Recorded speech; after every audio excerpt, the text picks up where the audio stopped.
नमस्कार India. Daily current affairs programme में आपका स्वागत है। आज 20 जुलाई है और देखते हैं 20 जुलाई के जो टॉप 10 महत्वपूर्ण करंट अफेयर्स हैं। आज का हमारा पहला करंट अफेयर्स है, कोविड टीका संग सुरक्षित वन धन और उद्यम अभियान किसने लॉन्च किया है? जवाब होगा अर्जुन मुंडा। और यह जो प्रोग्राम है वह आदिवासी समुदाय के उत्थान के लिए है और कोविड के संग यानी कोविड के साथ साथ किस प्रकार से उद्यमिता को बढ़ाया जा सकता है, उसी को बढ़ावा देने के लिए इस अभियान को लॉन्च किया गया है। और हाल ही में आदिवासी समुदाय के विकास के लिए कुछ और योजनाएं और पोर्टल लॉन्च किए गए हैं, जैसे आदि प्रशिक्षण पोर्टल।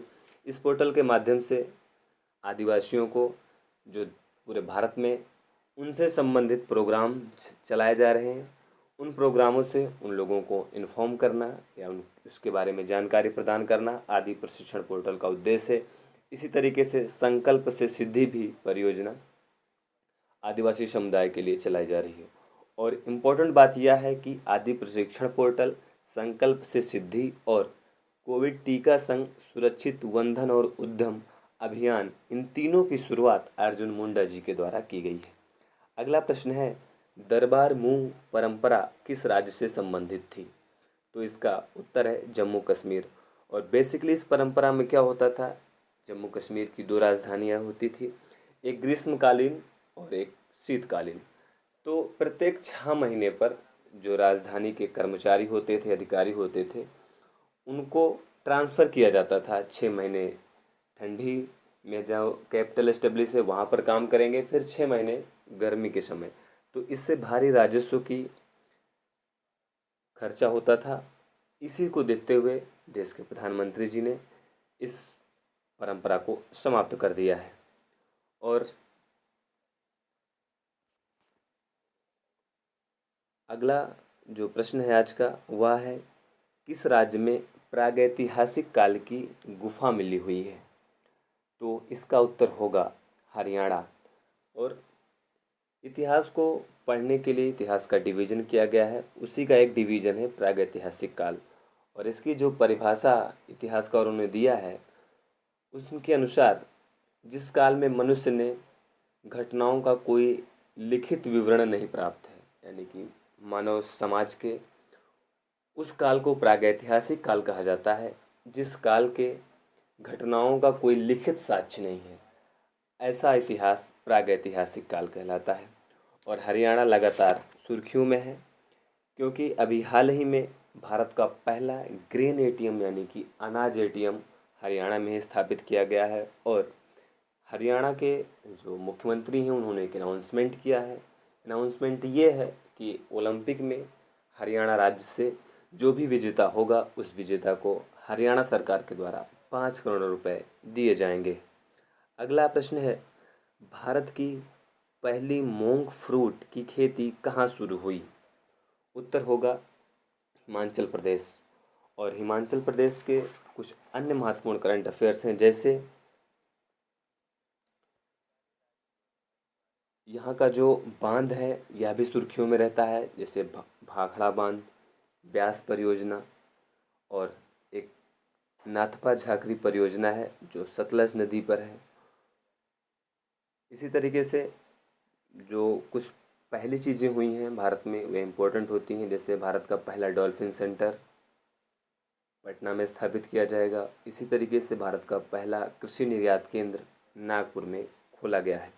अगला प्रश्न है, मडुवाडीह रेलवे स्टेशन का नया नाम क्या है? उत्तर है बनारस रेलवे स्टेशन।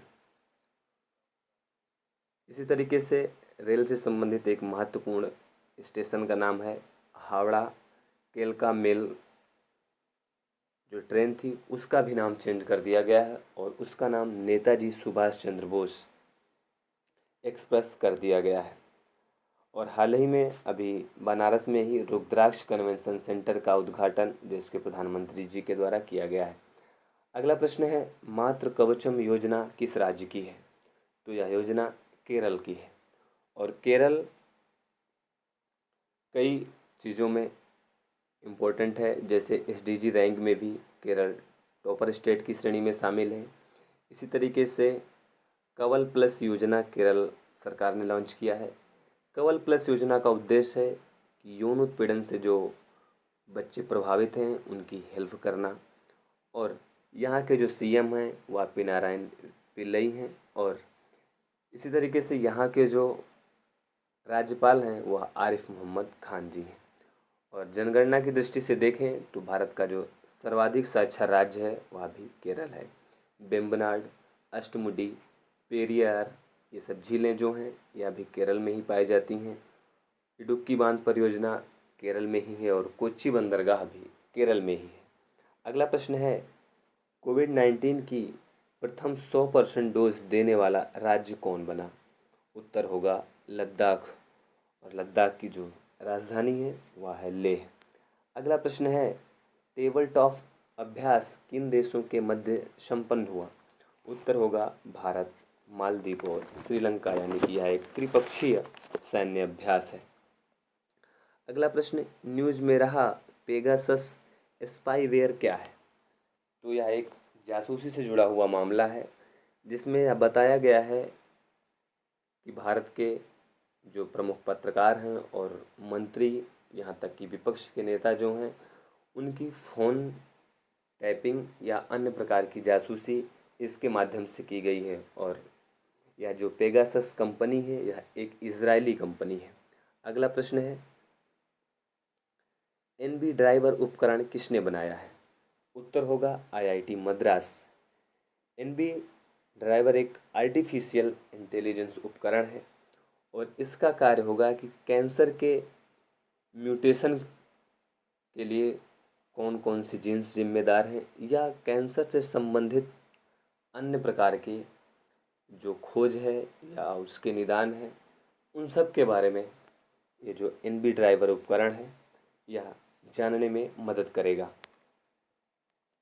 तो आज के इस वीडियो में इतना ही। उम्मीद है आपके लिए यह महत्वपूर्ण हो सकता है। धन्यवाद।